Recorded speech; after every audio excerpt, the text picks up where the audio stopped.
A considerar aquí la gran originalidad de Deuteronomio 23, de ese texto que leímos. Para ahorrar tiempo y dedicarlo a otras cosas, basta decir que este texto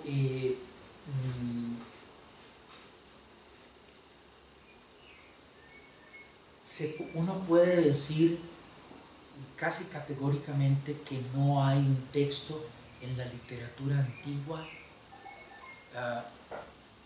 ni siquiera similar, ni siquiera similar.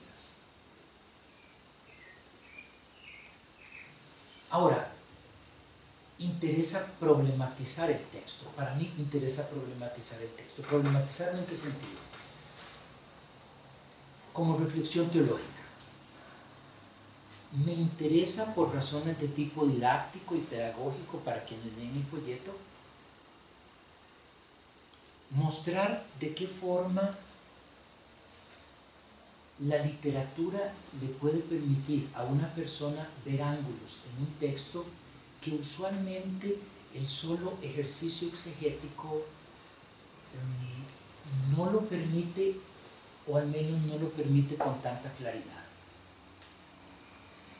Leo un párrafo de una novela francesa escrita en el siglo XVIII que narra la vida de una esclava brasileña que huye de la plantación buscando la libertad. Y en este breve párrafo que les leo se describe el momento en donde esta negra, herida, maltratada, llega en ese momento a una de las habitaciones de la casa que logró encontrar en medio de la selva. Una negra cimarrona es el negro que escapó buscando un lugar de refugio en la montaña. Una negra cimarrona apareció de pronto entre los bananales que rodeaban su habitación. Se refieren a la habitación del personaje de la novela que se llama Virginia.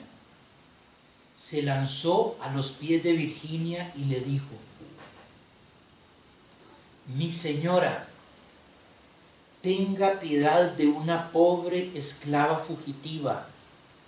Hace un mes que ando huyendo como loca y vivo en las montañas, muerta de hambre y perseguida por los cazadores de recompensas y sus perros. Huyo de mi amo, que es un rico habitante de Ribera Negra y que me ha tratado como usted puede ver». Es exactamente el caso de Deuteronomio 23 que hemos leído.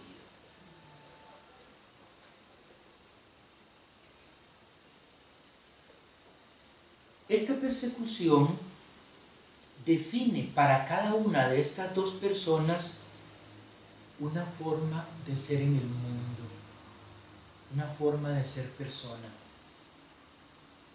Para una, perseguidor; para otra, perseguido, con todas las dimensiones sociales y humanas que estos roles implican. Del lado del perseguido, una vida marcada por el temor, por la huida y por la transitoriedad.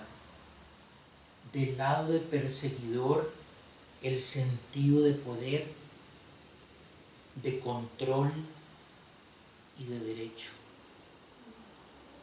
El texto nos recuerda que en esas sociedades, y aquí me parece que esto arroja una luz para nuestra lectura de Deuteronomio, el texto nos recuerda que en esas sociedades el que huye no pasa automáticamente de la esclavitud a la libertad, sino en la gran mayoría de los casos de la esclavitud a la ilegalidad, a la dependencia de la misericordia ajena, al regateo de su humanidad.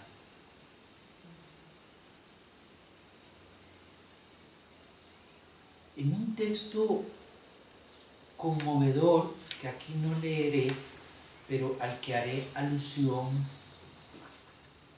un autor del periodo del Nuevo Testamento describe la angustia y la congoja de un esclavo que vive como libre, haciéndose pasar por libre en su sociedad, y que llega al teatro y lo compara su actitud, su existencia frente al hombre libre al contemplar la obra de teatro, y dice de la siguiente forma: mientras el hombre libre contempla, este es el resumen que hago yo para no citar un párrafo largo, mientras el hombre libre contempla la obra, aprende y disfruta, el esclavo está allí, arrinconado, aterrorizado cada vez que escucha la palabra amo en los diálogos de la obra. Atemorizado, vuelve a ver de un lado para otro sin poder disfrutar ni aprender nada, angustiado por el temor a ser visto por cualquiera y apresado.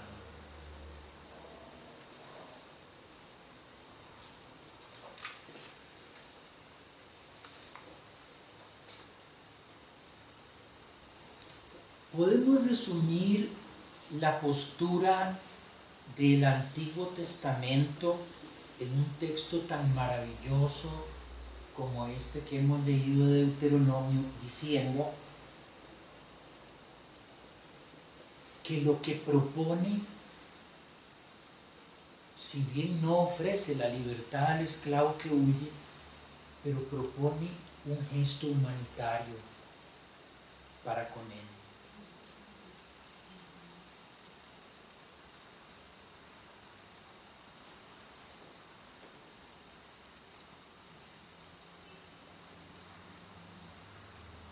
Se problematiza el gesto cuando ese gesto humanitario solo puede enmarcarse en el contexto de una sociedad que se asume esclavista como punto de partida. Entonces el gesto debe verse en el marco de esa sociedad.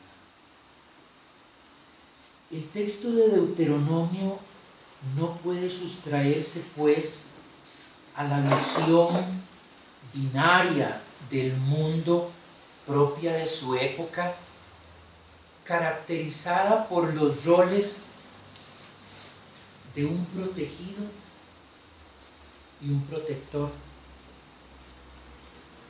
El esclavo, con todo, no aparece como sujeto en el texto, solo como objeto de la benevolencia protectora del otro, del israelita interpelado por el legislador. Es él quien puede acoger o dar protección, quien puede mostrar solidaridad. Es él quien tiene las condiciones materiales para comprar un esclavo y el poder para entregarlo, así como la bondad para perdonarlo. Es decir, que poder, prestigio y bondad, todo lo que humaniza, todo ello queda de un lado de la balanza. Dependencia, estigma y compromiso de gratitud del otro lado.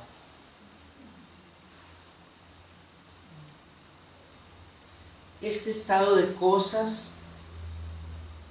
no es puesto en tela de juicio por el texto.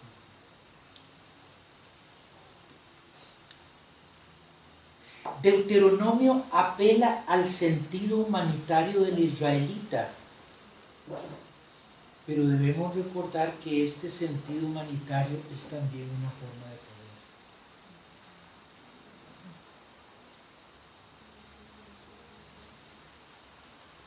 poder. La diferencia esencial entre aquella sociedad y la nuestra radica en esto, en que allá la desigualdad era un punto de partida natural. En el horizonte cultural en que surge el texto bíblico, las formas de justicia y de misericordia pueden darse al interior del mismo sistema esclavista. En la sociedad contemporánea, estas categorías se plantean como mutuamente excluyentes y no pueden darse sino fuera de él. Una persona no necesita misericordia, necesita justicia. Y esa justicia no puede darse sino fuera de ese sistema, no dentro de él.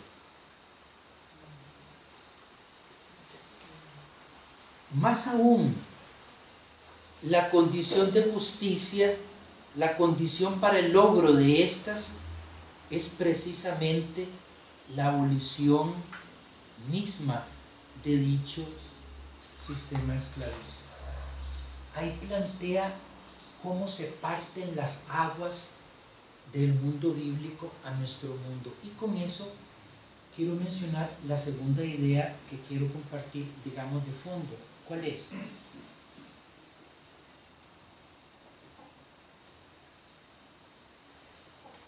Me imagino que todas las personas que estamos aquí presentes venimos de tradiciones religiosas, no importa si somos católicos o protestantes, incluso si fuéramos musulmanes, que venimos de tradiciones religiosas dentro de las cuales hay una oposición fundamental entre la revelación y la cultura y la sociedad.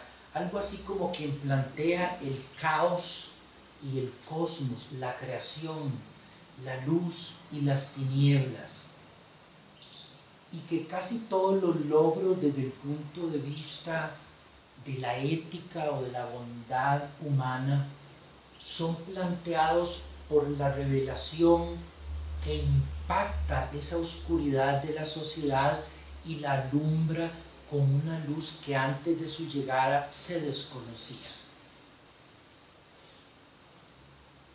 Otras corrientes teológicas más contemporáneas plantean la revelación como estando no solamente en la escritura, sino como estando también en la naturaleza y como estando también en la historia. Y la misma revelación bíblica en textos como el Salmo 8, cuando el salmista dice: Señor, cuando veo los cielos sobre tus dedos, la luna, me pregunto qué es la persona, qué es el hombre, qué es el ser humano. Evidentemente percibe en esa dimensión de la naturaleza una revelación que usualmente no entra dentro del software de las tradiciones religiosas en las que nosotros hemos crecido. Igualmente el Salmo 19 y otras. Y lo que se plantea en este pequeño estudio es que el logro de las grandes intuiciones de la cultura humana, las que hacen que la persona humana alcance su condición de criatura divina, o sea, que lo humanizan en el sentido más profundo que encontramos en la Escritura, son pasos que se logran por el diálogo de la Escritura con la historia y con la naturaleza. El tema de la libertad humana no es un tema alcanzado por la revelación bíblica, porque tanto el Antiguo y el Nuevo Testamento son hijos de sociedades que estaban a más de 1000 años, de más de 1500 años de haber tenido la intuición de la libertad humana.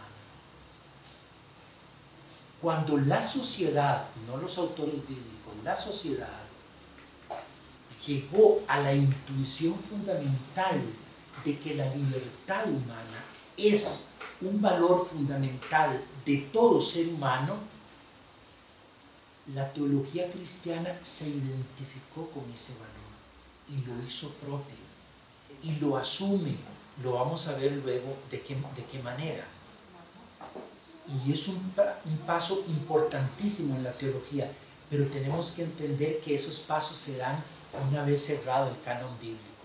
Lo que vamos a ver ahora en los minutos que faltan es ese proceso al que me he referido.